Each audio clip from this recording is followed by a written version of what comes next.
Welcome to another Chef Knives to Go Quick Look product review. I'm Steve Gamache, and what we're looking at this time is the custom handled version of the Shibata Kotetsu R2 Bunka 175mm knife.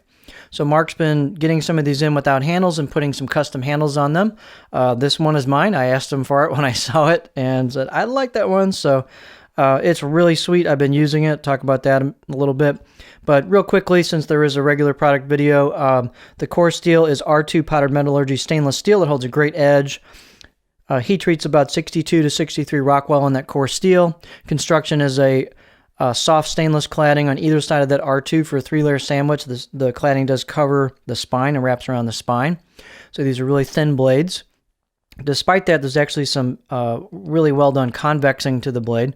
The weight on this with the custom handles about 135 grams or 4.8 ounces, so a little bit over stock. And depending on the handles he puts on them, these could vary just a little bit.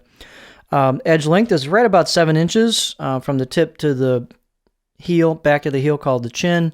And then obviously I messed up my sheet. You can look on the other video for the full length of the knife. The spine thickness on these is about 1.9 millimeters coming out of the handle, and then it pretty much just holds that, makes the turn at the corner there where the reverse sword tip comes in, and then gets really skinny at the very tip. This is a laser performer. It is a laser knife in all sense of the word, and just a great performer.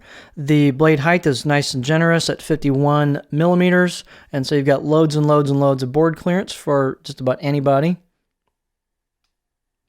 Let's take a close-up look at this really pretty handle on here. So this is a Isaiah Schrader custom handle. And this particular one is, Mark told me, is ringed Gigi, if I pronounced that right.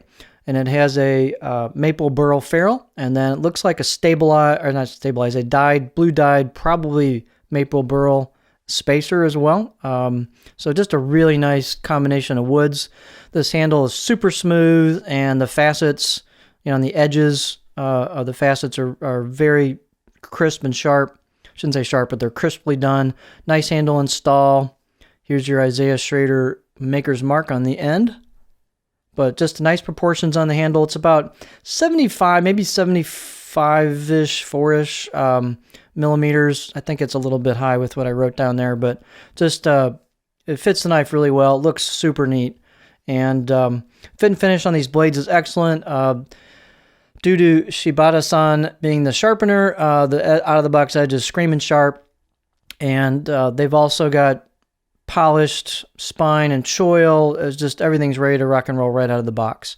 The balance point is just slightly back of the stock one with the stock handle. It's not much, but just a little bit. It really doesn't change it that much. I was a little worried it might change it too much, but it really doesn't over stock. So it still feels really nice in the hand.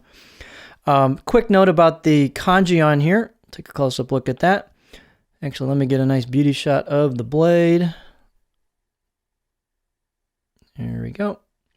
And then here's a close-up of the kanji. So camera behaves here.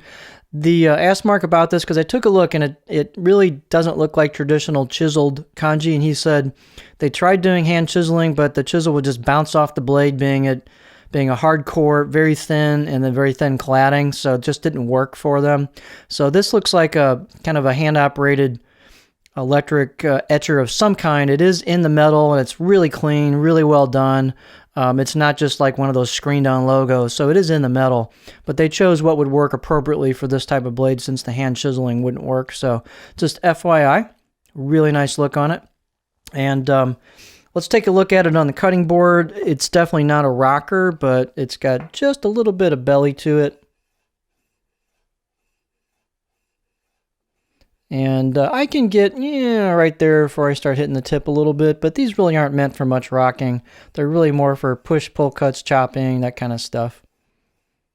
But this thing is a true laser performer in every sense of the word, and it's even got a fairly decent non-stick performance. I shouldn't say non-stick, but food release is pretty good for this thin of a blade.